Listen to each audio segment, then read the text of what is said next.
dans l'Évangile selon Matthieu, chapitre 5, verset 13, et 2 Rois, chapitre 2, verset 19 à 22.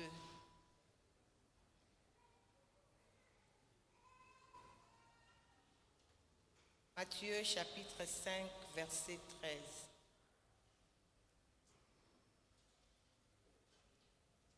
Nous pouvons nous lever pour lire la parole de Dieu.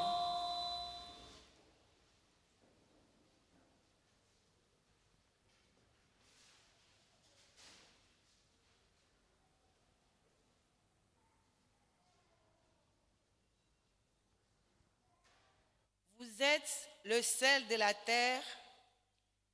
Si ce sel perd sa saveur, avec quoi la salera-t-on? Ce sel ne vaut plus à rien. Il n'est bon qu'à être jeté dehors et piétiné. Nous lisons 2 Rois, chapitre 2, versets 19 à 22. 2 Rois, chapitre 2, versets 19 à 22.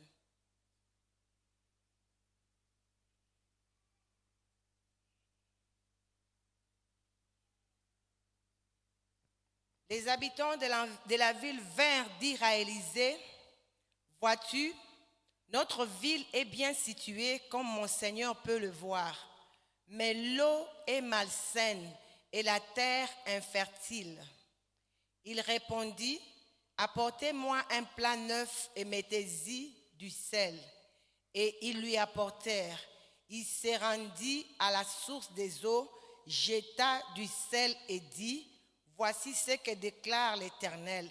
J'ai rendu cette eau saine. Elle ne causera plus la mort et ne rendra plus la terre infertile. » Amen.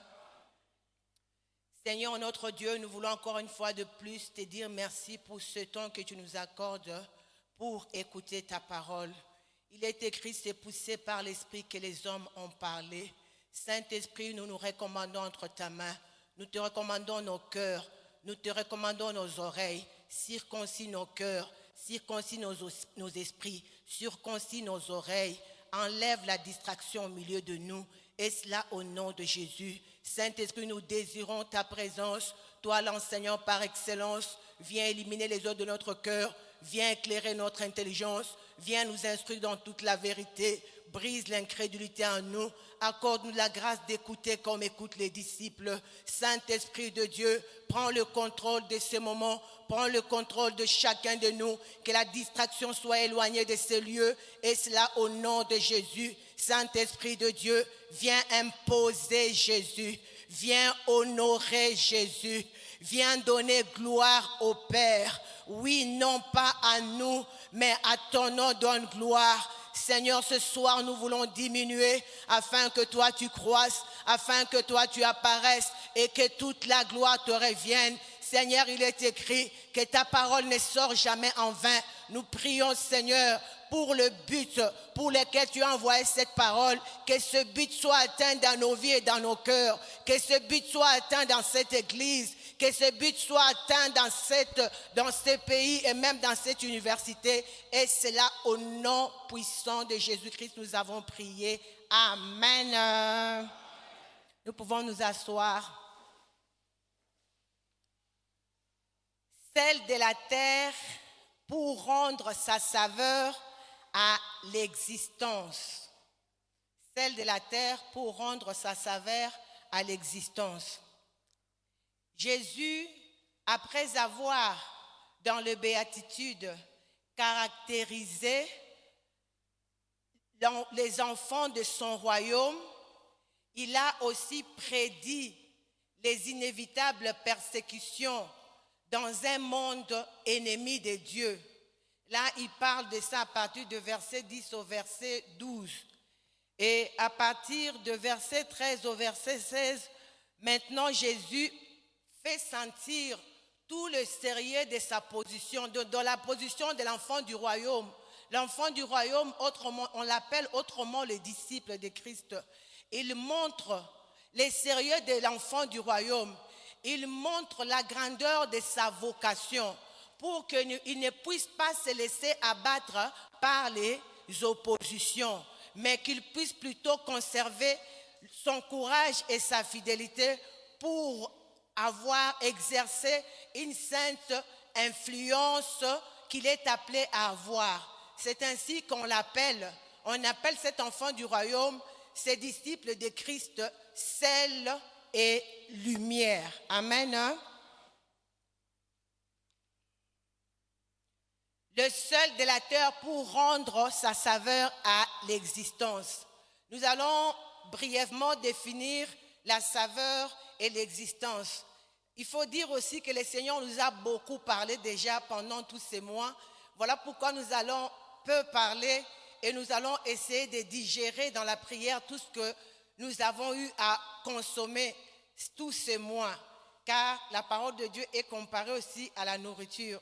Nous nous souviendrons lorsque l'ennemi, le diable est venu tenter Christ. Christ lui a dit que l'homme ne vivra pas de pain seulement, mais de toute parole qui sort de la bouche de Dieu. Donc cette parole est une nourriture pour notre esprit et pour notre âme. Donc nous allons la digérer dans la prière. Nous définissons brièvement la saveur. La saveur, selon le dictionnaire Petit Robert, elle est définie comme la qualité perçue par le sens du goût.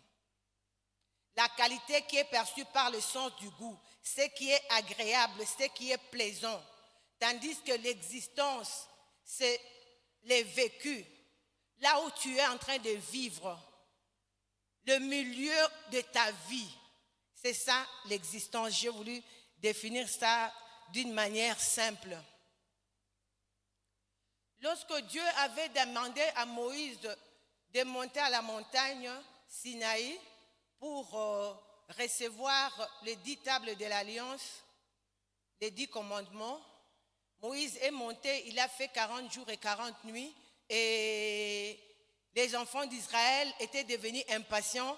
Ils ont demandé à Aaron de faire, ils ont obligé à Aaron de construire pour eux un veau d'or. Ils ont donné leurs bijoux et ils ont imposé, leurs bijoux en or, ils ont imposé à Aaron de faire pour eux le veau d'or.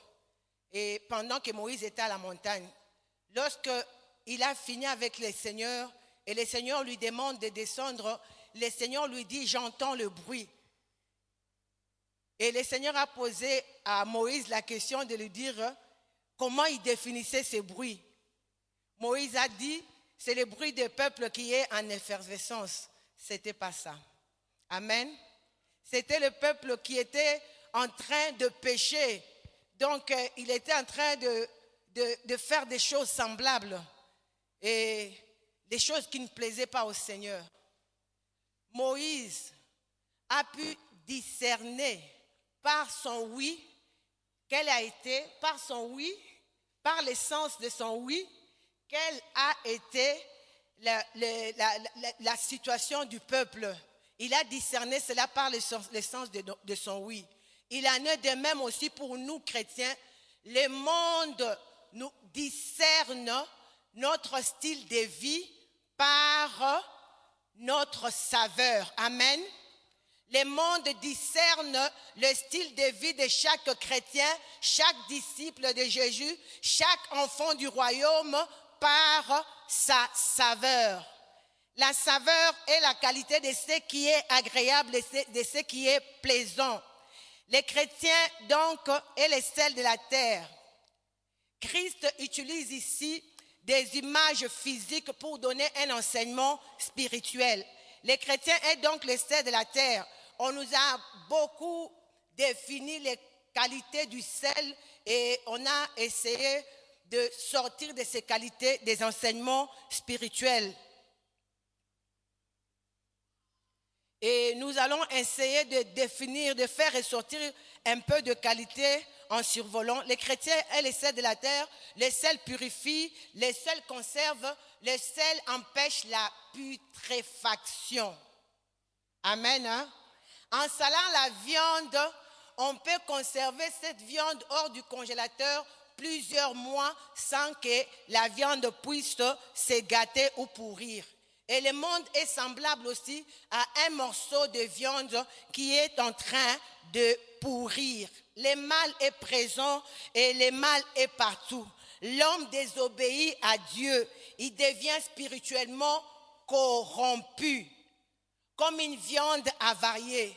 Les gens ont besoin de Dieu. Ils aspirent à la paix, ils aspirent à l'amour, ils aspirent au pardon et ils aspirent au salut. En d'autres termes, ils ont besoin du sel spirituel. Chaque chrétien est semblable à un morceau de sel et il doit affecter, impacter partout où il est. Mais comment pouvons-nous rendre cette saveur à l'existence? Il faut avoir la saveur en soi. Nous avons lu ici dans Matthieu chapitre 5 verset 13, « Vous êtes les sels de la terre. Si ce sel perd sa saveur, à quoi la salera-t-on? Le sel est utile à cause de sa saveur. Lorsqu'il n'a plus de saveur, il ne sert plus à rien. Donc il faudrait donc avoir la saveur en soi. Quand il est écrit que si le sel perd sa saveur, il ne sert plus à rien. Si nous perdons notre saveur, nous ne valons rien. Nous sommes des faux chrétiens. Selon Luc chapitre 14 verset 35, il n'est pas propre, comme je veux lire ça, il n'est pas propre, Luc 14, 35, il n'est pas propre pour la terre ni pour le fumier. On les jette dehors. Que celui qui a des oreilles pour entendre, entende. Je disais donc que pour rendre la saveur à l'existence, il faut avoir la saveur en soi. Pour donc influencer, pour impacter, il faudrait que nous ayons cette saveur. Si nous n'avons pas cette saveur, nous sommes donc inutiles. Or, celui qui nous communique cette saveur, nous le connaissons. On ne donne que ce que l'on a. Si on a la saveur, on va impacter. Si on n'en a pas, on n'impactera pas et on nous dit qu'on ne servira plus à rien. Jésus-Christ nous utilise pour son œuvre dans la mesure où nous le permettons. Amen. Il nous utilise dans la mesure où nous le permettons. C'est lui qui est le sel qui est descendu du ciel. Si nous le permettons d'affecter notre vie, si nous le permettons de saler notre vie, alors nous allons aussi impacter la vie des autres. Job chapitre 6 verset 6 dit: peut-on manger ce qui est fade et sans sel? La vie chrétienne doit être remplie d'intérêt, d'énergie, d'espoir et d'enthousiasme.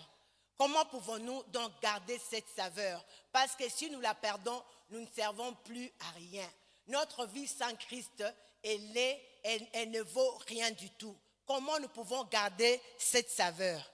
Pour garder cette saveur, il faut d'abord la voir. Cette saveur, pour la garder, je disais que Jésus-Christ, c'est lui, le sel qui est descendu du ciel. Pour garder cette saveur, il faudrait avoir le sel en soi qui est Jésus-Christ. Jean, chapitre 1 dit, au commencement était la parole était avec Dieu et la parole était Dieu. Cette parole s'est fait chair, c'est Jésus-Christ. À tous ceux qui ont cru en cette parole, à tous ceux qui ont reçu cette parole, elle a donné le pouvoir de devenir enfant de Dieu. Donc, il faudrait que la parole de Dieu qui est Jésus-Christ habite abondamment dans nos cœurs. Comme il est écrit dans Josué 1,8, que ces livres de la loi ne s'éloignent point de ta bouche, médite-le jour et nuit pour agir fidèlement selon ce qui est écrit. C'est bien bon de garder cette parole, c'est bien bon de la voir, mais il faudrait agir fidèlement selon ce qui est écrit. Il faudrait laisser cette parole opérer des changements dans nos cœurs. Il faudrait laisser cette parole opérer des transformations dans nos cœurs. Lorsque j'étais petite, j'avais vraiment peur des piqûres. Et parce que maintenant je suis adulte, j'essaie de me maîtriser, mais il y a toujours cette peur. Alors, je faisais de fortes fièvres. On m'a amené au dispensaire et on m'a injecté, on m'a piqué et j'ai contracté mes muscles tellement j'avais peur.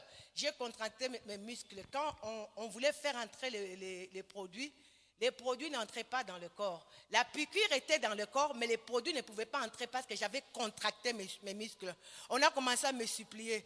Essaie de décontracter tes muscles pour que les produits entrent dans le corps. Amen. Hein? Aujourd'hui, si vous entendez sa voix, n'endurcissez pas vos cœurs. Il nous arrive d'écouter la parole de Dieu. Il nous arrive de venir même de nous asseoir et d'écouter cette parole. Mais lorsque nous l'écoutons, nous fermons nos cœurs. Là, nous nous comportons comme moi, parce que la parole de Dieu est aussi thérapeutique. Si cette parole n'était pas entrée en moi, si ces produits n'étaient pas entrés dans mon corps, la fièvre n'allait pas baisser. Amen. Hein?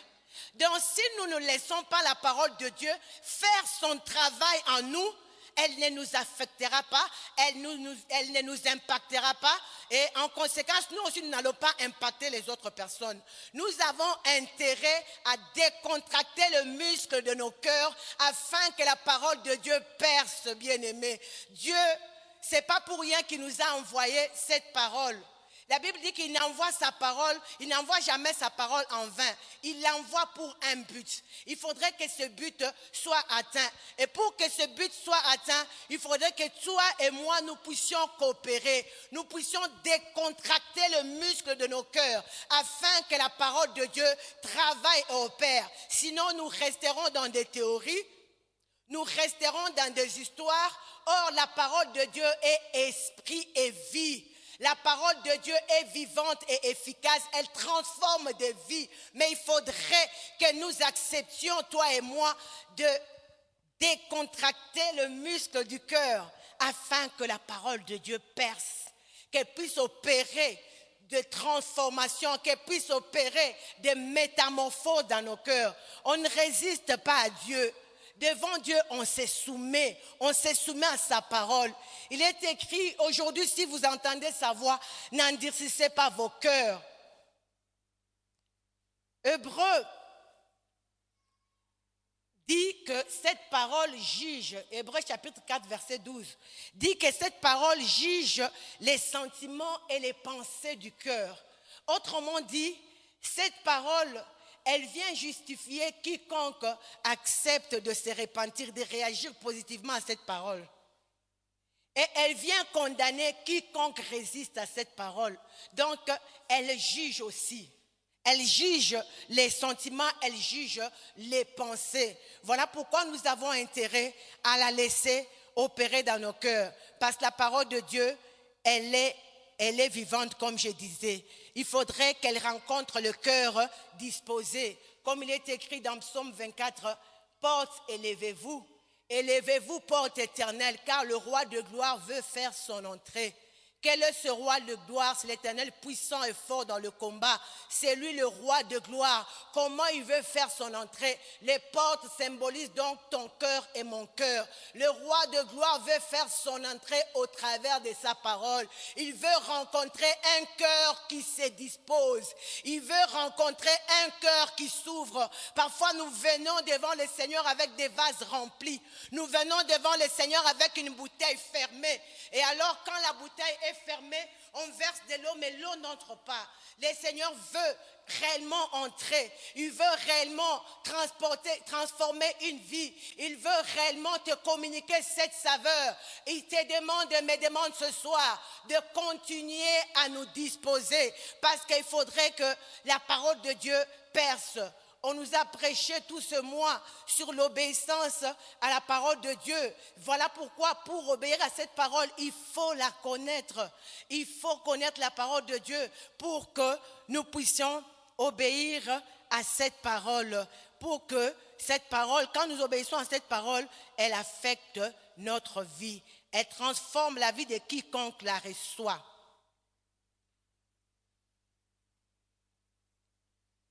Jésus-Christ, lorsqu'il a parlé du rôle du Saint-Esprit à ses disciples, il a dit que le Saint-Esprit avait aussi pour rôle d'enseigner et de prendre ce qui est en Jésus, de mettre dans ses disciples. Donc le Saint-Esprit, il vient nous enseigner au travers de la parole de Dieu. Comme ce soir, le Saint-Esprit est en train de nous enseigner. Nous sommes dans une institution universitaire.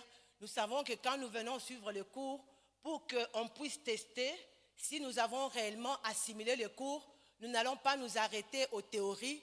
il faudrait qu'on puisse faire des épreuves, des examens. Il y a même des TP, des travaux pratiques, pour qu'on puisse s'assurer si réellement la leçon a été assimilée et pour qu'on puisse passer des classes. Vous êtes d'accord avec moi, n'est-ce pas? Donc, il en est de même aussi, comme le Saint-Esprit est notre enseignant. Lorsqu'il nous enseigne la patience, lorsqu'il nous enseigne la paix, lorsqu'il nous enseigne la maîtrise de soi, pour que nous sachions que nous avons assimilé ce cours, il faudrait que tu passes par une épreuve. Et lorsque tu vas sortir de cette épreuve, tu sors, tu as triomphé, la patience s'est manifestée, alors tu es enseignable. Amen. Il faudrait que nous acceptions à être enseignables. Nous ne devons pas seulement nous contenter d'écouter la parole, nous remplir nos têtes de la parole, mais nous devons aussi remplir nos cœurs. Parce que quand le cœur est rempli de la parole de Dieu, le cœur va pratiquer cette parole. Jésus-Christ a dit, le Saint-Esprit prendra de ce qui est en Jésus, il mettra cela en nous. Ce n'est rien d'autre que le caractère de Jésus-Christ. Comment est-ce que le Saint-Esprit nous communique le caractère de Jésus-Christ? C'est lorsque nous sommes en train d'obéir, lorsque nous sommes en train de marcher selon les directives, selon les orientations du Saint-Esprit. Et ces directives et ces orientations se trouvent dans la parole de Dieu. Lorsque nous suivons ces directives, nous suivons ces orientations, lorsque nous sommes en train d'obéir, nous sommes en train de produire les fruits qui est le caractère de Christ, les fruits qui est donc la saveur. Nous avons intérêt à marcher selon le Saint-Esprit. Nous avons intérêt à être enseignables. Et pour être enseignable, il faut avoir beaucoup d'humilité. Lorsque nous nous disons, en tout cas, ça fait plusieurs années, ce thème, je le connais. On nous a toujours enseigné. D'ailleurs, elle va commencer par là, elle va terminer par là. Là, tu as déjà fermé ton cœur. Mais lorsque tu te disposes, parce que la parole de Dieu a toujours été nouvelle, il y a toujours quelque chose que le Seigneur va te communiquer au travers de cette parole, parce que cette parole est vivante et elle est efficace. Elle sonde les sentiments et les pensées qui sont cachées. Je peux la connaître, mais dans mes sentiments, je suis à côté. Je peux la connaître dans la tête, mais dans mes pensées, elle me juge. Si je suis sincère, je veux me conformer à cette parole. Voilà pourquoi Jacques dit, nous ne devons pas nous regarder devant la parole comme si nous nous regardons devant un miroir. Nous voyons des failles. Dès que nous quittons le miroir, nous oublions tout de suite des défauts qu'on devait corriger. Nous ne devons pas écouter la parole de Dieu comme des auditeurs oublieux. Des auditeurs oublieux, c'est-à-dire, il la connaît comme théorie. Quand il peut même la réciter, parce qu'il la connaît comme théorie, mais dans son cœur, elle n'est pas là parce qu'il ne la pratique pas. Amen. Hein? Que le Saint-Esprit nous aide, chacun de nous, à laisser la parole de Dieu percer dans nos cœurs, à laisser cette parole continuer à faire son travail, à laisser cette parole continuer à transformer nos vies afin que nous puissions garder cette saveur. Parce qu'on nous a dit que le sel aussi perd sa saveur. Autrement dit, si j'arrête de me conformer à cette parole, si j'arrête d'agir conformément, d'agir comme il est écrit dans la parole de Dieu, je commence à perdre la saveur. Je commence à perdre la saveur et puis je la perds totalement. Donc nous avons intérêt à rester continuellement dans l'obéissance à cette parole pour que nous maintenions cette saveur. Parce que le monde a besoin d'un sel, mais d'un sel qui a la saveur, pas un sel qui a perdu sa saveur. C'est ta responsabilité, c'est ma responsabilité de demeurer enseignable. C'est ta responsabilité de laisser la parole de Dieu me transformer et c'est ta responsabilité d'être sincère et honnête avec Dieu. Bien-aimé, je peux me tromper. Je peux tromper un homme, mais je ne peux pas tromper Dieu. Parce que quand bien même je me trompe, David dit, Seigneur, sonde-moi et connais-moi.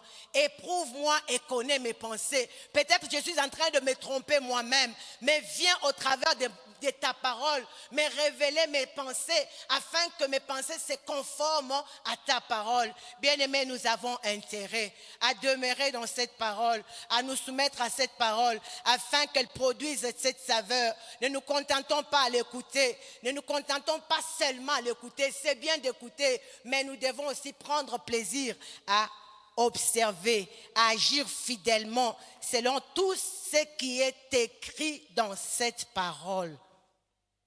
Pour que nous puissions garder cette saveur, il faudrait que nous puissions demeurer endurants et persévérants dans la foi. Quand Jésus-Christ définit les enfants du royaume, il prédit aussi des persécutions. Et c'est souvent pendant la persécution que les enfants de Dieu réunissent leur foi. Et c'est souvent aussi pendant les épreuves que les enfants de Dieu réunissent leur foi et perdent ainsi leur saveur. Pour cela, nous devons demeurer dans la persévérance. Nous devons être endurants dans la foi. Je voulais dire que la vie chrétienne n'est pas facile. Le Seigneur veut que tu sois endurant. Le Seigneur veut que tu sois ferme dans ta foi. Bien-aimés, nous nous souvenons de Daniel et des compagnons de Daniel qui ne s'étaient pas souillés en Babylone, qui avaient accepté d'obéir à leur Dieu. Premièrement, ils n'ont pas voulu manger des viandes qui étaient sacrifiées aux idoles, des viandes souillées. Et deuxièmement, ils devaient s'agenouiller devant la statue de Nabucodonosor. Et ils ont refusé de s'agenouiller. Pourquoi? Parce qu'ils devraient se conformer à la parole de Dieu. Dans la parole de Dieu, les 10 commandements, on a dit que tu ne t'agenouilleras pas devant une idole. Amen. Hein? Ils connaissaient cette parole. Et lorsqu'il y avait l'épreuve, il y avait même la persécution parce qu'on a allumé une fournaise. On l'a réchauffée. Et puis on leur a demandé de s'agenouiller. Ils ont dit au roi avec beaucoup de respect, nous te respectons, roi. Sache que notre Dieu est capable de nous délivrer de ta main. Et même s'il ne le faisait pas, sache, ô roi, que nous ne nous agenouillerons pas devant toi. Amen. Hein? Vous voyez cette fermeté. C'est parce qu'ils connaissent la parole de Dieu et ils ont choisi de persévérer dans cette foi, de persévérer dans cette obéissance, en dépit de la persécution, en dépit de menaces. Ils sont restés fermes dans leur foi. Combien de fois nous compromettons parce que peut-être je souffre, parce que je veux perdre ma promotion, parce que je ne vais pas passer de classe ou bien ce professeur sollicite de voir mon corps. Il faudrait que je lui donne, d'ailleurs personne ne le saura. Comme ça je lui donne et puis je passe de classe. Je préfère sacrifier ma communion avec le Seigneur pour avoir le point. Mais nous avons vu que les compagnons de Daniel étaient prêts à sacrifier leur vie pour préserver leur communion et leur intimité avec Dieu. Et on les a réellement jetés dans la fournaise. Quand on les a jetés dans la fournaise, c'est là où le Seigneur a manifesté sa gloire. Ils étaient à 3, ils étaient maintenant à 4. Et le roi a changé de langage. Leur persévérance, leur endurance dans la foi a fait qu'ils puissent avoir de l'influence sur ce roi. Parce que ce roi a reconnu que le Dieu de Meshach, Shadrach, Abednego est le véritable Dieu. C'est lui le maître de temps et des circonstances. Et il a demandé même à son peuple de respecter ce Dieu-là. Bien-aimé, comment tu vas impacter le monde? Comment tu vas maintenir ta saveur si tu demeures encore dans des compromissions? Si tu penses que peut-être il faut que tu vendes ton corps parce qu'il faudrait garder une promotion, parce qu'il faudrait garder un certain standing, mais ces compagnons de Daniel ont accepté de perdre leur vie, mais pour la récupérer. Amen. Hein? Christ dit que heureux celui qui perdra sa vie à cause de moi, car il la récupérera. Bien-aimés, nous avons beaucoup de témoignages, des gens qui ont risqué leur vie à cause de Jésus-Christ. Ils ont aussi souffert. Ils ont été persécutés par l'injustice parce qu'il a refusé. Joseph avait refusé d'aller avec la femme de son chef. Il a dit que mon chef m'a donné de gérer toute sa maison, mais il ne m'a pas donné de toucher à ton corps. Il a accepté et à cause de son obéissance à Dieu, il s'est retrouvé emprisonné injustement. Mais le Seigneur ne l'a pas abandonné. C'est pourquoi Paul dit que personne ne me fasse de la peine parce que je porte les marques de Dieu. Joseph portait les marques de l'injustice dans son corps. Il avait des blessures intérieures dans son corps à cause de son obéissance à Dieu. Mais le Seigneur ne l'a pas abandonné. Souvent, nous sommes en train d'envier les héros dans la foi, mais nous ne savons pas ce qu'ils ont enduré parce qu'ils sont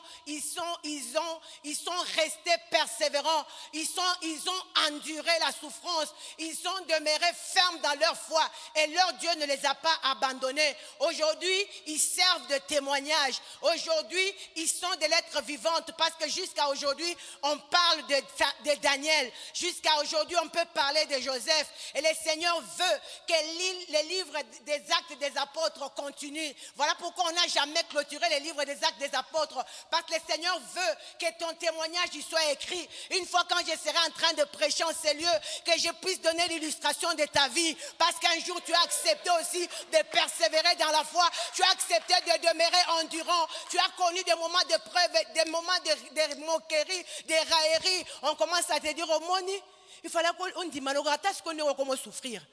J'avais rencontré une dame qui était déjà en bureau. Quand elle a accepté Jésus comme son sauveur et son Seigneur, le Seigneur l'a convaincue d'abandonner ses mariages parce que ce n'était pas son mariage. Le Seigneur lui a demandé d'aller demander pardon à la première femme parce qu'elle avait volé son mari. Alors, pendant que le Seigneur lui disait d'abandonner cet homme, elle avait un bébé à main. Quand elle parle à son mari, soit guillemets, ce n'était pas son mari. Qu'en tout cas, je suis devenue chrétienne à cause de ma foi. Je ne peux plus continuer à marcher avec toi parce que j'étais voleuse. Toi, tu es le mari d'une autre personne.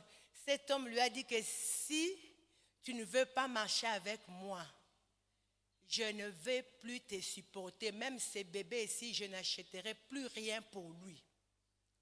Elle a dit, tant pis. Elle est allée chez la première femme, elle a demandé pardon. La première femme a prié pour elle, elle a béni. Mais ce n'était pas facile. Elle commençait à donner au bébé de 2 mois parfois de l'eau sucrée parce qu'il n'y avait pas du lait. Elle n'avait pas du travail parce que c'était son mari qui pourvoyait à tous ses besoins. Elle a connu la faim. Elle était infirmière de formation, mais elle était en chômage comme elle avait un mari qui avait tout bon. Elle a commencé à faire des beignets et une fois elle faisait des beignets défigurés parce que la faim, la situation est difficile, tu allaites, tu dois chercher à survivre. Souvent quand une femme allaite, elle ne mange pas bien, elle fane. Elle avait fané, elle a rencontré un monsieur, elle a reconnu le monsieur, mais le monsieur ne le reconnaissait pas parce qu'elle avait tellement fané. Et le Seigneur n'abandonne jamais ses enfants. Elle a enduré la souffrance. Souvent, nous refusons de persévérer dans l'obéissance parce que nous avons peur de la souffrance. Amen. Et elle a enduré cette souffrance. Le Seigneur a ouvert une porte. Elle a trouvé du travail. Elle a des enfants. Ses enfants ont grandi. Cet homme a refusé de supporter ses enfants. Mais aujourd'hui, il y a des enfants qui ont terminé à l'université. Il y a des autres qui étudient à l'UPC, toujours avec son travail. Le Seigneur ne l'a pas abandonné, mais il fallait qu'elle passe par le creuseux. Le diable parfois nous fait peur. Nous refusons d'endurer. Je suis venu encourager quelqu'un ce soir. Ne te relâche pas, bien-aimé. Demeure dans cette obéissance parce que le Seigneur a besoin que tu conserves cette saveur. Aujourd'hui, je parle du témoignage de cette femme. Elle est aujourd'hui une lettre vivante. Elle est un témoignage pour l'Église. Elle démontre que c'est possible d'obéir à Dieu. C'est possible de demeurer ferme dans la foi. Même si tu passes par le creuset, le Seigneur ne t'abandonnera pas. Il te fera remonter de là, car il tire du fumier pour élever à la gloire. Bien-aimé, reste persévérant. Endure dans la foi. Ne relâche pas ta foi. Ne te relâche pas. Jean 14, 27, Christ dit: Christ est en train de dire que votre cœur ne se trouble point. Croyez en Dieu et croyez en moi.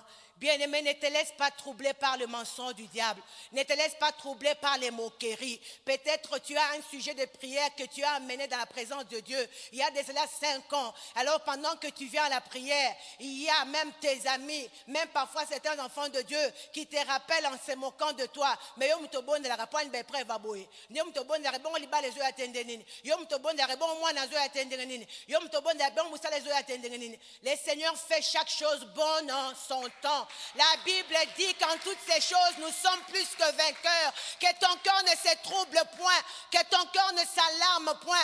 Continue à croire en Jésus-Christ, car il fait chaque chose bonne en son temps. Il écrit avec des lignes courbes, mais il écrit droitement. Bien-aimé, Joseph était capable de regarder sa vie en arrière et dire à ses frères que c'est le Seigneur qui vous a utilisé pour m'envoyer en Égypte.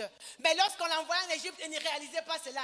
Mais quand tout cela est arrivé, il regardait sa vie comme sur un rétroviseur. Il réalisait même pourquoi le Seigneur avait permis que ses frères le trahissent. Bien-aimé, plus tard tu comprendras pourquoi le Seigneur a permis que tu restes autant d'années peut-être sans enfant. Plus tard, tu comprendras pourquoi le Seigneur a permis que tu restes autant d'années, même sans mari. Il est souverain, bien-aimé. Il a besoin que tu demeures ferme afin que tu gardes ta foi. Paul et Silas étaient capables, dans la prison, arrêtés parce qu'ils ont chassé un démon, parce qu'ils ont accompli l'œuvre de Dieu. Ils se retrouvent emprisonnés. La Bible dit qu'ils ne se sont pas plaints, mais ils se sont mis plutôt à adorer le Seigneur. Ils se sont mis à chanter le Seigneur. Et les portes des prisons étaient ouvertes. Les chaînes des prisonniers et leurs propres chaînes étaient brisées. Ils ont impacté la vie du geôlier qui a cru en Jésus-Christ, qui était sauvé, lui et sa famille. Bien-aimé, accepte de demeurer dans la présence de Dieu. Accepte d'adorer le Seigneur même dans ta situation difficile. Tu ne sais pas que tu es une lettre. Tu ne sais pas qu'au travers de toi, le Seigneur est en train d'interpeller une vie. Tu ne sais pas qu'au travers de ton épreuve, le Seigneur est en train d'affecter une vie. Nous pensons seulement que le Seigneur affecte par une vie d'opulence. Même au travers de l'épreuve, de ton épreuve, le Seigneur peut interpeller quelqu'un qui est en train de se plaindre, qui est en train tout le temps de se lamenter. Le Seigneur lui dit, regarde, ma servante et mon serviteur m'adorent en pleine épreuve, elle m'adore avec joie. Elle est en pleine épreuve, mais elle témoigne, elle continue à prier. Pourquoi toi tu veux te relâcher? Bien-aimé, tu es aussi seul. Même pendant ton moment d'épreuve, le Seigneur veut que tu conserves ce seul pour influencer, pour impacter. Oh, il faudrait qu'on arrête parce qu'on doit prier. On devait prier. Je voudrais donner peut-être le dernier point sans les commenter. Il faudrait entretenir la communion fraternelle pour que tu puisses garder cette saveur. Ce serait mieux de rester, entretenir cette communion fraternelle. Car la solitude, parfois, elle nous fait déprimer. La solitude, parfois, nous fait voir que nous sommes les plus malheureux de tous. Mais quand nous sommes ensemble, le Seigneur peut me parler au travers de la vie de mon frère. Le Seigneur peut m'édifier au travers de la vie de ma soeur. Je lis Hébreux 10, 24 sans commentaire et nous allons prier parce que normalement, je devais prier pendant 20 minutes seulement et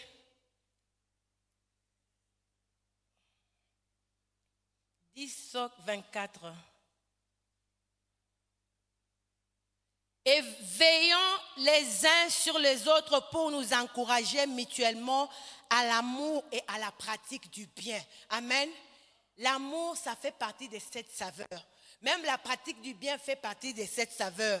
Et lorsque nous sommes en communion fraternelle, nous veillons les uns sur les autres afin que nous puissions nous inciter dans cet amour. Un petit exemple, lorsque Amalek est venu attaquer Israël, Moïse a pris Aaron et Our.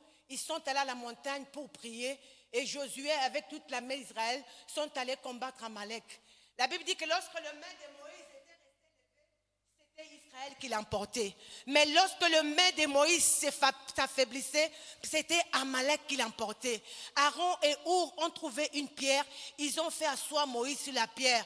Aaron a soutenu le bras gauche, Our a soutenu le bras droit et les mains de Moïse étaient restées levées du matin au soir et Israël a emporté. Nous voyons l'importance du partenariat, l'importance de la communion. Bien qu'il ait un grand Moïse, mais à un moment donné, il était affaibli et fatigué. Mais parce qu'il y avait la communion, il y avait la présence des autres, cette présence l'a soutenu et a gardé ses bras levés. Bien-aimé, ne t'isole pas. Tu as besoin de cette communion. Lorsqu'on annonce les FOCOF, il ne faut pas nous isoler. Lorsqu'on annonce le culte de mercredi, le culte de dimanche, il ne faudrait pas nous isoler, car cette communion fraternelle nous aide et nous édifie. Nous nous encourageons mutuellement. Nous connaissons ton problème. Nous pouvons te soutenir. Nous pouvons t'exhorter parce que nous connaissons ces problèmes. Mais lorsque tu t'isoles, si Moïse était seul, qui allait savoir que ses mains étaient affaissées? Personne. Mais parce qu'il était avec Aaron et Hur, Aaron ont réalisé qu'il était fatigué et ils ont trouvé une solution. Bien-aimé, tu as besoin de cette communion fraternelle. Nous allons nous lever pour prier parce que nous avons 20 minutes de prière. Je voudrais... Il y a une chanson. Yahweh, Yahweh, Olongi mote mananga.